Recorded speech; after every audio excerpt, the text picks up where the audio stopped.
Cierta vez le preguntaron a Stalin cómo funcionaba el socialismo, el populismo. Y en lugar de responder, Stalin tomó una gallina a la cual le fue sacando una a una todas las plumas. Una vez que la gallina estaba toda desplumada y que había sentido un dolor terrible, Stalin comenzó a caminar soltando maíz en su paso. Curiosamente, la gallina, en lugar de salir, escaparse, huir de Stalin por el dolor que le habría infligido, la gallina comenzó a seguir a Stalin por donde iba, simplemente porque Stalin le arrojaba comida a su paso. Y ahí entonces Stalin le preguntó a sus asesores: ¿entendieron cómo funciona el socialismo? No importa cuánto dolor le ocasionemos a nuestro pueblo, si generamos que ellos dependan de nosotros, no tendrán más remedio que seguir nuestros pasos y apoyar nuestras acciones. Eso es el populismo. El COVID-19 le vino como anillo al dedo al gobierno del presidente Alberto Fernández, porque cualquier consecuencia nefasta que pueda generarse a partir de este momento podrá ser atribuida al coronavirus. Problemas de inflación por la emisión monetaria, el problema en no poder negociar la deuda, el eventual default de la deuda pública argentina, la mayor cantidad de pobres, la caída espectacular del empleo, una caída estrepitosa de la actividad económica, el respeto en el límite del artículo 14 de la Constitución Nacional, donde en este momento no es posible el derecho y la libertad de ir y venir para los ciudadanos de la República Argentina. Y cualquier cosa que ocurra será difícil de indicar si fue por culpa de una política del gobierno o por culpa del coronavirus. A partir de la pandemia mundial, Argentina tendrá 4 grandes grupos de personas separados en las cuestiones sociales y económicas. El primer gran grupo tiene que ver con los empleados del sector público, personas que trabajan tanto sea para el gobierno nacional o los gobiernos provinciales y municipales, que no importa cuánto dure la pandemia, ellos a fin de mes tendrán sus ingresos asegurados. El segundo grupo tiene que ver con aquellos que precisan de la ayuda social del Estado. Cada vez en mayor número, solamente para citar un ejemplo, las personas que se anotaron para el recurso extraordinario de los 10.000 pesos superan los 7 millones de argentinos. Y a ese grupo de personas que depende de la ayuda social, será muy complicado en corto plazo retirarles esa ayuda, con lo cual el gobierno cada vez va a precisar de más dinero para poder contener a una parte de nuestra población.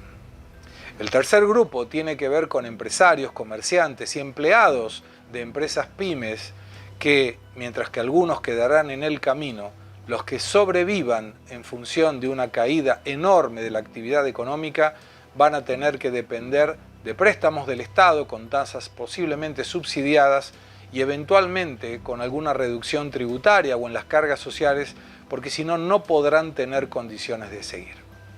El cuarto grupo es el grupo de los miserables. No escuchaste mal. Es así como este gobierno se refiere a los empresarios, aquellos empresarios de mayor tamaño, donde el gobierno últimamente le ha tirado un huesito, porque salir en las negociaciones del Mercosur con Canadá, con India, con el Líbano y con Corea del Sur, les permite tener un futuro donde, no habiendo una reducción del impuesto de importación, podrán continuar produciendo caro y malo. Total, los argentinos solo podrán estar consumiendo esos productos. Al no abrir la economía, al contrario, al cerrarla, los empresarios podrán seguir fabricando como hasta ahora y los consumidores tendrán la obligación de comprarles a ellos porque el país cada vez está más cerrado.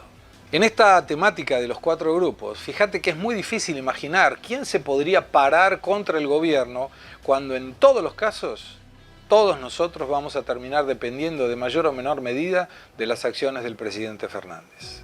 Todo esto puede parecer una teoría conspirativa, para cerrar la economía, para generar dependencia, para que todos tengamos que ir como la gallina detrás del maíz que fue repartiendo Stalin. Pero no es algo que uno inventa. Te lo vamos a mostrar con algo que parte del gobierno dice abiertamente en la legislatura porteña. Yo creo que el modelo de democracia elitista, donde las tecnocracias tomaban decisiones y había un Estado mínimo, está terminada en la Argentina y en el mundo. Vamos camino a un Estado comunitario que va a obligar que la política genere pactos sustanciales para permitirle a la población estar representada, pero además participar a pesar de las limitaciones y las restricciones que existen. Nosotros somos de los que pensamos que las crisis en estos contextos merecen un sacrificio mayor de los sectores más fuertes de la sociedad. Y seguramente vamos a tener que pensar instrumentos para garantizar que esos sectores más acomodados puedan hacer de manera más solidaria un aporte para salir en los próximos meses de esta situación. Necesitamos fundar una nueva cultura democrática y necesitamos que las instituciones estén a la altura de las circunstancias. Los militantes políticos tenemos la obligación de escuchar a la sociedad. Ahora te propongo un ejercicio. Yo te voy a dar algunas informaciones de un país cualquiera y vos me decís en qué país estás pensando.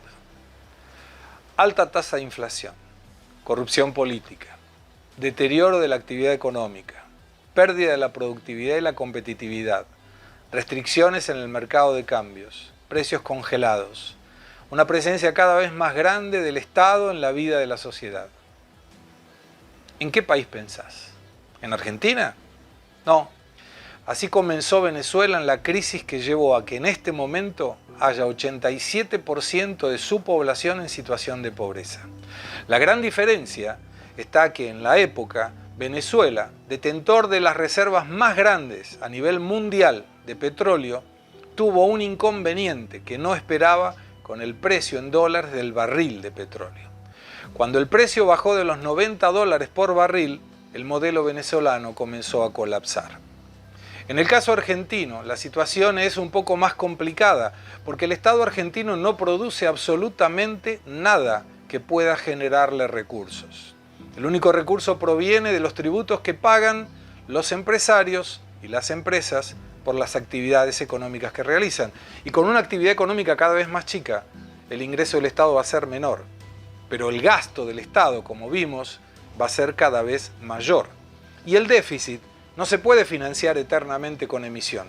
Nadie va a comprar títulos del gobierno argentino porque no pagamos. La posibilidad de aumentar la carga tributaria es imposible. Y contra los tres, la única alternativa sería bajar el peso del Estado, algo que claramente el gobierno del presidente Fernández no tiene ningún interés de hacer. La pregunta es entonces, ¿cómo va a hacer el gobierno argentino para financiar esta necesidad que tendremos los argentinos en la dependencia cada vez mayor por parte del Estado? Las opciones no son muchas. Nacionalizar depósitos, estatizar empresas. Bueno, Grabois ya dio algunas sugerencias. Expropiar la propiedad privada vinculada, por ejemplo, al campo. Todas son situaciones críticas, en un momento crítico. Y si el gobierno tuviera que hacer alguna de estas acciones, el mayor problema de todo es que será en función del beneficio social y por culpa del coronavirus. Mi nombre es Gustavo Segre y a pesar de que este video fue un poco largo, ¿sabes por qué te cuento todo esto? Porque aún estamos a tiempo.